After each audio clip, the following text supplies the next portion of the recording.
Hi friends, welcome to my channel. ఈరోజు మన recipe వచ్చేసండి ఎంతో టేస్టీగా హెల్తీగా బియ్యం పిండి బర్ఫీ అనేది ప్రిపేర్ చేసుకుందామండి. అన్నీ ఇంట్లో ఉండే వాటితో సింపుల్గా హెల్తీగా స్వీట్ అనేది ప్రిపేర్ చేసుకుందామండి. దానికోసం మనం ముందుగా దానికి కావాల్సిన పదార్థాలను అయితే చూద్దామండి. దానికోసం ముందుగా కావాల్సినవి 4 టేబుల్ స్పూన్ల నెయ్యి, 1 కప్పు బియ్యం పిండి, అలాగే ఒక అరకప్పు షుగరు, పావు కప్పు వాటర్ అనేది తీసుకున్నానండి. అలాగే దీంట్లోనే ఇప్పుడు మరిగించి చల్లార్చుకున్న పాలు అనేది 1 కప్పు, అలాగే హాఫ్ టేబుల్ స్పూన్ ఇలాచీ పౌడరు, కొంచెం ఫుడ్ కలర్ అనేది తీసుకున్నానండి. ఇప్పుడు మనము తయారు చేసే విధానం అయితే చూసుకుందాం. దానికోసం మనము స్టవ్ పైన ఇలా ఒక కడాయి అనేది పెట్టేసుకొని దీంట్లో మనం ఒక 2 టేబుల్ స్పూన్ల నెయ్యి అనేది యాడ్ చేసుకొని, నెయ్యి అనేది కరిగాక దీంట్లోనే మనం తీసుకున్న 1 కప్పు బియ్యం పిండి అనేది యాడ్ చేసుకోవాలండి.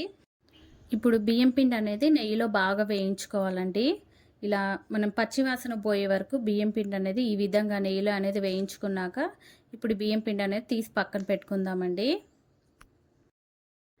బియ్యం పిండి అనేది తీసి ఇలా పక్కన పెట్టుకున్నాక ఇప్పుడు ఇదే కడాయి అనేది స్టవ్ మీద పెట్టుకొని దాంట్లో ఒక అరకప్పు షుగర్ అనేది యాడ్ చేసుకోవాలండి.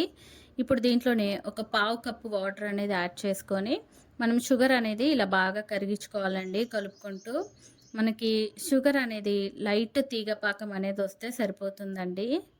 ఇలా లైట్ తీగపాకం వచ్చే వరకు మనం షుగర్ అనేది ఇలా బాగా మరిగించుకోవాలండి.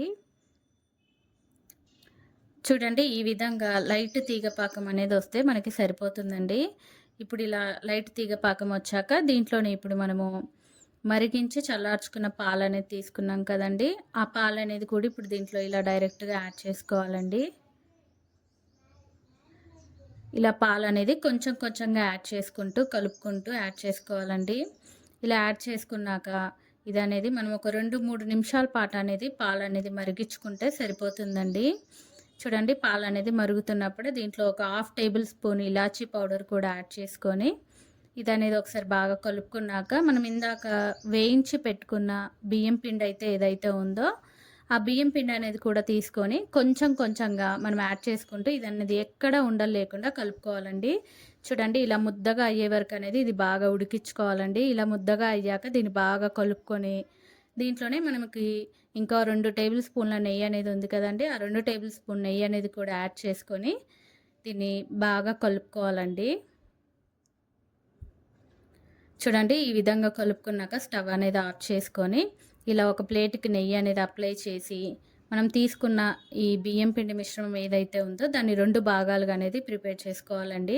చూడండి, ఇలా పిండిలాగా ముద్దగా అయితే దీన్ని ప్రిపేర్ చేసుకొని ఇలా ఒక పార్ట్ అనేది తీసుకొని దీంట్లోనే ఇప్పుడు మనమైతే మనకి నచ్చిన ఫుడ్ కలర్ అనేది యాడ్ చేసుకోవచ్చండి. నేనైతే దీంట్లో కొంచెం పింక్ కలర్ ఫుడ్ కలర్ అనేది యాడ్ చేసుకుంటున్నానండి. చూడండి, ఈ విధంగా కొంచెం ఫుడ్ కలర్ అనేది యాడ్ చేసుకొని తీసుకుంటే ఇది చూడ్డానికి అనేది స్వీట్ చాలా బాగుంటుందండి. ఇది అనేది ఫుడ్ కలర్ బాగా కలిసేలాగా ఇలా బాగా కలుపుకొని ఇలా పక్కన అయితే పెట్టుకుందామండి. ఇప్పుడు అనేది మనం ఏదైనా ఒక బౌల్ అనేది తీసుకొని దాంట్లో మనం తీసుకున్న 2 పార్ట్స్ అనేది ఈవెన్గా అనేది స్ప్రెడ్ చేసుకోవాలండి. చూడండి, ఈ విధంగా ఈవెన్గా స్ప్రెడ్ చేసుకున్నాక దీని అనేది ఒక 5 నిమిషాల పాటు అనేది పక్కన పెట్టేసుకుందామండి చల్లార్చుకొని. ఇలా పూర్తిగా చల్లారిపోయాక మనము దీన్ని అనేది రివర్స్ చేసి స్వీట్ అనేది బయటకు తీసేసుకుందామండి. ఇలా తీసేసుకున్నాక మనం దీన్ని నచ్చిన షేప్లో అనేది కట్ చేసుకోవచ్చండి. నేను అనేది స్క్వేర్ షేప్లో అనేది స్వీట్స్ కట్ చేసుకున్నానండి. చూడండి, ఇలా కట్ చేసుకున్నాక పైనుంచి ఇలా జీడిపప్పులతో గార్నిష్ చేసుకుంటే ఎంతో టేస్టీగా హెల్తీగా మన బియ్యం పిండి బర్ఫీ అనేది రెడీ అయిపోయిందండి. టేస్ట్ అనేది చాలా బాగుందండి. తప్పక ట్రై చేయండి. ఇంట్లోనే ఇలా అన్నీ ఉన్న వాటితో హెల్తీగా స్వీట్ రెసిపీ అనేది మనం ప్రిపేర్ చేసుకోవచ్చండి. తప్పక ట్రై చేసి ఎలా వచ్చిందో నాకు కామెంట్స్ చేయండి. అలాగే ప్లీజ్ లైక్ చేయండి. మన మరిన్ని వీడియోస్ కోసం ప్లీజ్ మన ఛానల్ని సబ్స్క్రైబ్ చేయండి, షేర్ చేయండి. Thank you for watching the video.